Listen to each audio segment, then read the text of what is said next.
Hola, molt bon dia, culers. Arriba un Tu Preguntes, Alexia Respon, i estem amb qui si no, que amb la protagonista. Hola, Alexia. Hola. Com estàs? Molt bé, una mica dormida encara, però bé. Això t'anava a dir, qualsevol preguntarà que has dormit aquí avui. Sí, bueno, vam acabar tard ahir. Bueno, acabem més tard quan juguem a les 9, Però bueno, ja és descansar pel pròxim partit. Pel proper partit, que és un clàssic, ni més ni menys, i per això està Alexia Putellas aquí. Això us volíem comentar, sobretot, que sapigueu que avui respondrà a totes les vostres preguntes, els YouTube members tindran l'oportunitat de fer-les, així que si no ho ets, aquí veieu el xat, teniu l'oportunitat. Fiqueu aquí en el comentari fixat, podeu fer-vos YouTube members i fer preguntes a Alexia Putellas. Alexia, per començar, que estàvem comentant, ahir justament aquí vau aconseguir una victòria important i et volíem preguntar com està l'equip també. Després d'aquesta victòria, d'aquest tram inicial de temporada, com afronteu aquest clàssic? Doncs molt bé, crec que l'equip arriba en un bon moment, amb molta confiança, amb moltes ganes també de jugar aquest tipus de partit, el clàssic a casa, amb la nostra gent i a l'estadi a Montjuïc. A més, no sé, jo crec que la gent també es pregunta com es viu a dins el vestidor, quan arriba un clàssic, aquests nervis, què és el que dieu, no sé, és un partit important i significatiu. Bueno, ara fins ahir era que tornava a la Champions, llavors avui encara no he passat pel vestuari, però per experiència i perquè ja és un partit que hem viscut moltes vegades, és un partit que les jugadores agafem amb moltes ganes, tenim moltes ganes al final de revertir la situació de l'últim clàssic que va ser amb derrota i al final també hi ha com aquesta emoció de que som molt culers, llavors quasi que és una cosa personal i moltes ganes de recuperar ja, tornar-nos a omplir d'energia per afrontar el partit del dissabte amb moltíssimes ganes i també amb ganes de crear un altre cop aquesta connexió a Montjuïc amb l'afició. Dius, som molt culers, tu especialment també ho ets molt. Com el vius tu a nivell personal? Perquè saps, si has disputat molts clàssics, com és una setmana de clàssic i com afrontes tu aquest partit que és tan i tan important? Bueno, l'afrontes amb moltes ganes, és un partit que ja notes quan es comença a apropar, que ve i al final per molts clàssics que juguis, saps de la dimensió que té el propi partit perquè al final hi ha aquesta rivalitat històrica entre el Barça i el Madrid i quan jugues a casa encara és molt més especial. I com se sent també, Alexia Putellas, ara mateix, en aquest tram de temporada? Arribes molt bé, ho diuen els números, ho diuen les sensacions. Com t'estàs sentint al camp? Molt bé, la veritat. Treballo cada dia per oferir el meu millor nivell. Crec que m'estic sentint bé, que hi ha bones sensacions, que els resultats ens acompanyen a passar de la derrota contra la Reial Societat i crec que a la línia de l'equip amb molta confiança i bé, passant-m'ho bé. A la vegada també buscant on està la meva millor versió, on està el meu límit i treballant cada dia per això. Dius, passant-m'ho bé, ens ho passarem bé ara també amb aquestes preguntes. No sé si estàs preparada perquè comencem ja, Vinga. Que ja hi ha hagut moltes preguntes, per tant ja, sí, moltíssimes. Bueno, moltes gràcies. I mira, començaré només amb Cristina K28, que pregunta, atenció, des que vas començar a jugar a futbol, vas ser migcampista o vas provar altres posicions? Doncs no només he estat migcampista, de fet, de jugar he jugat crec que pràcticament de tot, menys central, i lateral dret i portera. Anava a preguntar. No, portera no, per sort no, perquè si no, totes les altres posicions he jugat, ja sigui en un context únic, o sigui, en un únic partit o ja repetitivament. Crec que aquí he jugat sobretot, el que més d'interior, de mig, però he jugat també d'extrem, sobretot a les meves primeres temporades jugava d'extrem esquerra, després també, ara recentment vaig jugar també de 9, he jugat algun partit puntual de 6, ara també una mica més doble pivot en segons quina fase del partit, mitja punta, de tot. Res, d'aquestes, no les típiques, òbviament, les que estàs tot habituada, sinó aquestes que potser ara ja no són habituals en tu, quina t'ha cridat molt l'atenció? O sigui, de dir, hosti, ho he gaudit tot i que ara ja no hi jugui, no pugui tampoc aprofitar-ho. O sigui, no és que ho hagi gaudit, però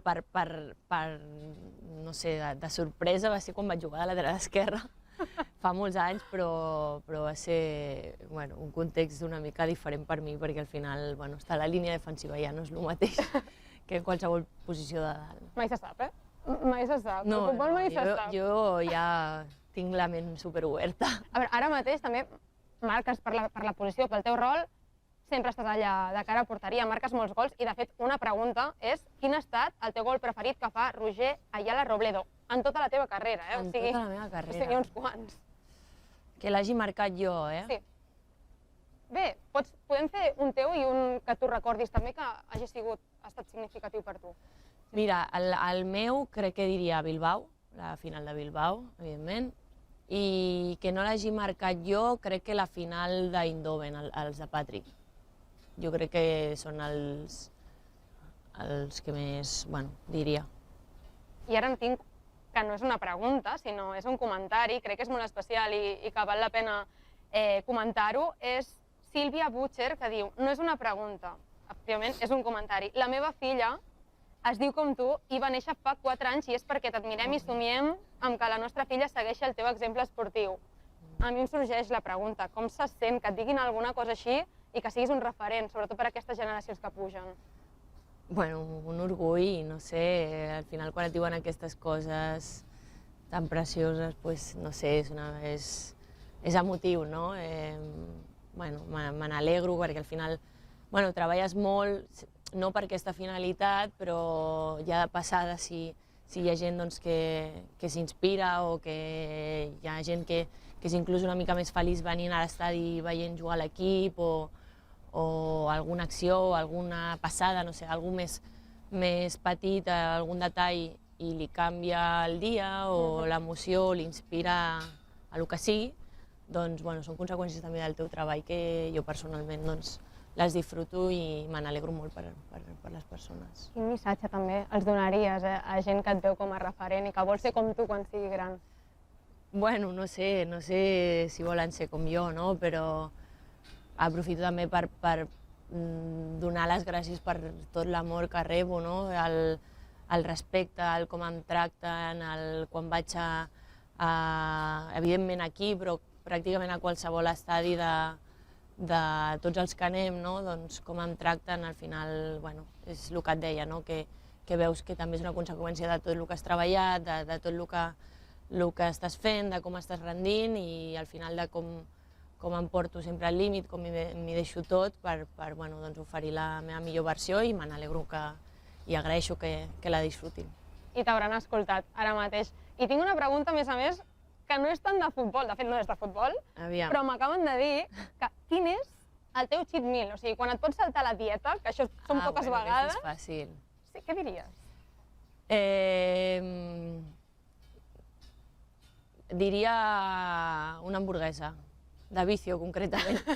Soc clàssica, una cheeseburger, però una hamburguesa. Una cheeseburger. Com és la rutina també d'un esportista? A nivell d'això, de cuidar-te, no només a nivell nutricional, sinó que a més també el descans, el nivell físic, també el que és recuperar-te, com funciona tot plegat? Al final forma part del teu dia a dia i el teu cos és el teu instrument, no? Llavors l'has de cuidar, l'has d'entrenar i a la vegada l'has d'apretar i sortir de la comoditat cada dia. Llavors, és responsabilitat, és determinació, és disciplina, però fa un temps ja que ho gaudeixo molt. Aquest procés també el gaudeixo, que potser al final estava menjant sempre bé, dormir sempre bé, portar-te al límit, no és algo còmode, però fa uns anys ja que ho gaudeixo molt i m'encanta. Però quan ve una hamburguesa de vicio també és benvinguda. Però això també és clau, trobar l'equilibri, no? Perquè si no al final podries acabar saturada i la clau també és saber quan fer-ho i això jo crec que multiplica. Exacte, efectivament, com es multipliquen totes les preguntes que ens esteu fent, recordem, a més, que podeu, si no sou membres, YouTube members, podeu accedir al comentari pinejat i podreu fer-vos membres per fer preguntes a Alexia Putellas. Jo segueixo preguntant-te perquè n'hi ha moltíssimes. Larson Edits 10 diu: quin és el teu moment preferit de la teva carrera com a futbolista o quin és el que recordes amb més carinyo? Ostres, jo crec els partits del Camp Nou. O sigui, tinc sort d'haver viscut moltes coses durant el, no sé si porto 13 o 14 anys en el primer equip del Barça. Imagina't totes les coses que he pogut viure i les que espero que quedin, no? Però aquests dies estan, no sé si al top 1, però top 3 segur, segur, als partits del Camp Nou. És que ara mateix penses i què et ve al cap?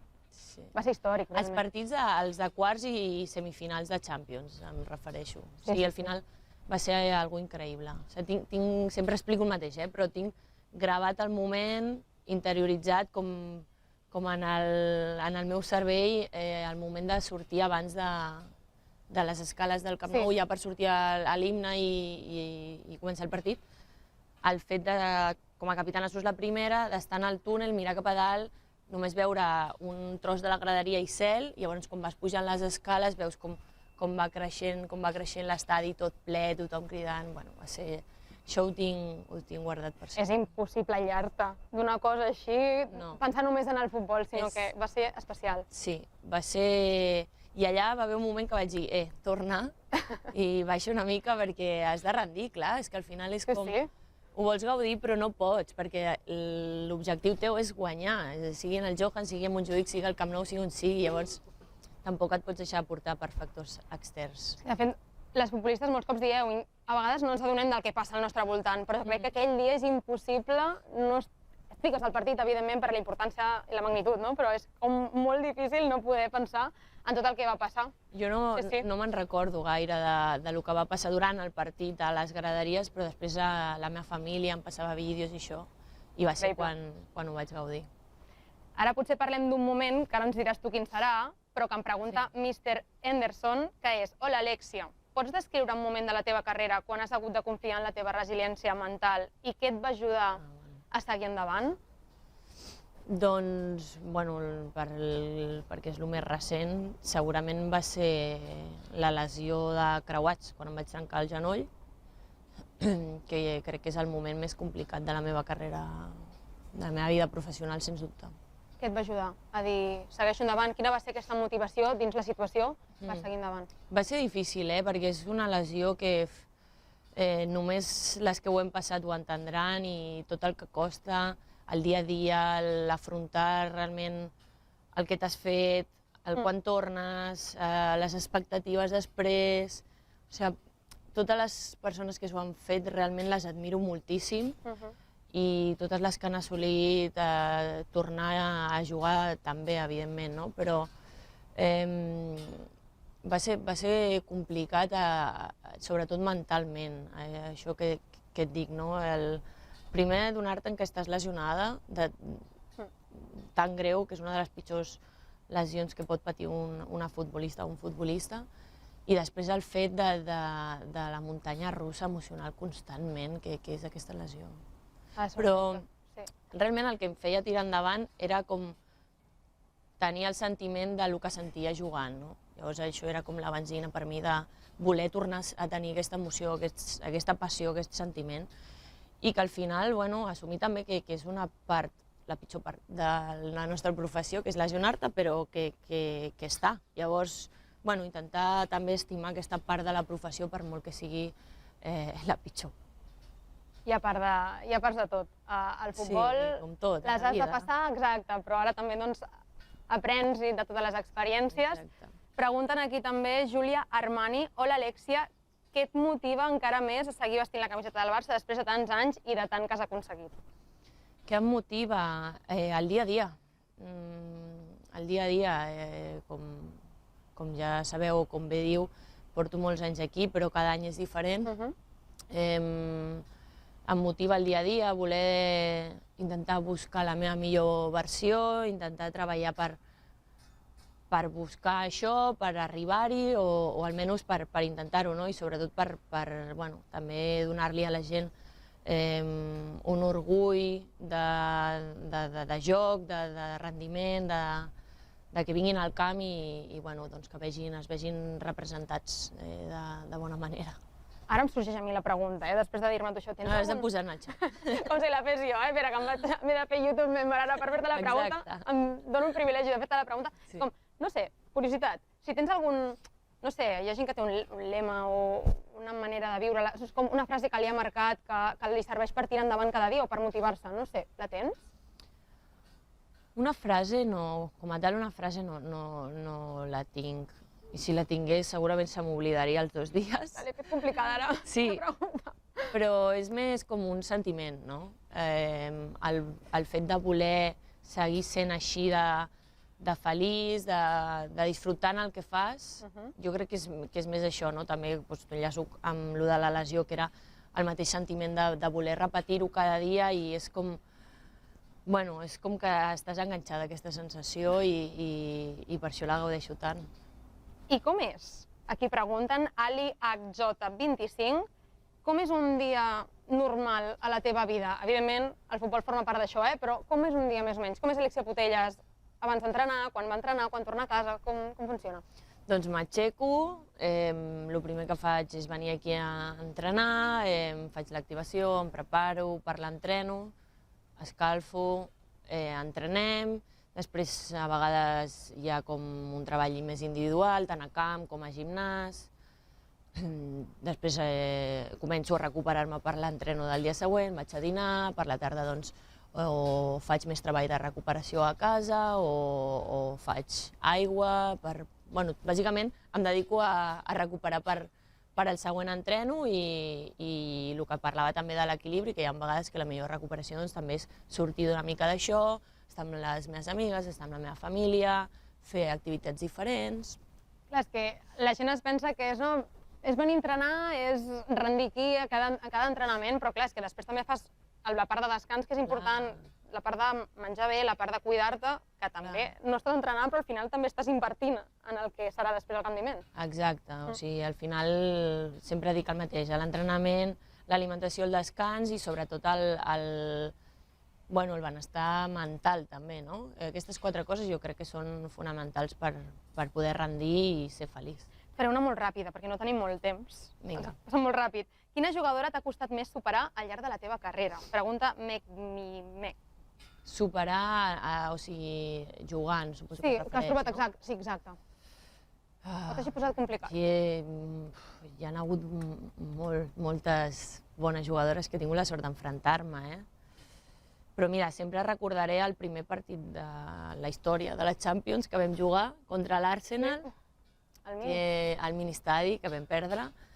Me'n recordo que de fet, era un dels primers partits també que amb la Virgínia, que ens van fitxar a la vegada, que teníem 18 anys, o 17, és que és ràpid, 18 diria que teníem, i vam jugar contra... Al mig camp era Kim Little, que segueix a l'Arsenal, llegenda de l'Arsenal, Jordan Nobbs i Chapman. I va ser allò que les veiem passar i no sabíem per on venien. De fet, després ens van explicar que la Chapman crec que ja havia tingut 2 fills, o sigui, que sobre el procés del cos l'havia recuperat 2 vegades, tornava a estar jugant Champions i el ritme era altíssim. I aquest és un dels partits, era el meu primer partit de Champions i del Barça també. És una de les rivals que més recordo i després també quan estava a Medina Henry en el Lyon, que sempre eren bones batalles. Sí, veus? Però ara també ho mires amb orgull de mira on estem ara mateix, com passa el temps. Sí. I Alexia, ara, perdona, perquè ara m'acabo de recordar, no puc marxar sense dir-te alguna cosa molt ràpid. Sí. Què tal amb Rosalia? Sabem que l'escoltes molt, ara aquests últims dies hem escoltat que també has estat amb ella. Què et desprèn ella? La seva música, com l'escoltes? Què admires d'ella? O sigui, com va tot plegat? No, la seva música, sobretot. Des de fa molts anys que és una de les meves artistes que més escolto i la música sempre ha estat una part important durant la meva vida i la meva carrera també, i ara doncs ho està petant amb el seu nou disc, me n'alegro moltíssim. La teva preferida de cançó, te l'has escoltat segurament moltes vegades. És complicat, perquè crec que és com tot l'àlbum en si, totes en conjunt, diria. Sí, és que cadascuna té alguna cosa d'especial. Sí. Molt bé, doncs, Alexia, ha estat un plaer, ha passat molt ràpid. Podríem fer-te moltes més preguntes, però bàsicament, no sé si vols enviar un missatge ràpid als YouTube members i a qui no ho sigui, evidentment també. Sí, a tothom. Primer, moltes gràcies per totes les preguntes que heu enviat i espero que ens veiem el dissabte a l'Estadi Olímpic. Tenim moltíssimes ganes de que arribi el Clàssic i de disfrutar tota la temporada i gaudir cada partit com si fos l'últim. Ho donarem tot. Ens veiem dissabte i fins la propera. Adéu, adéu. Gràcies.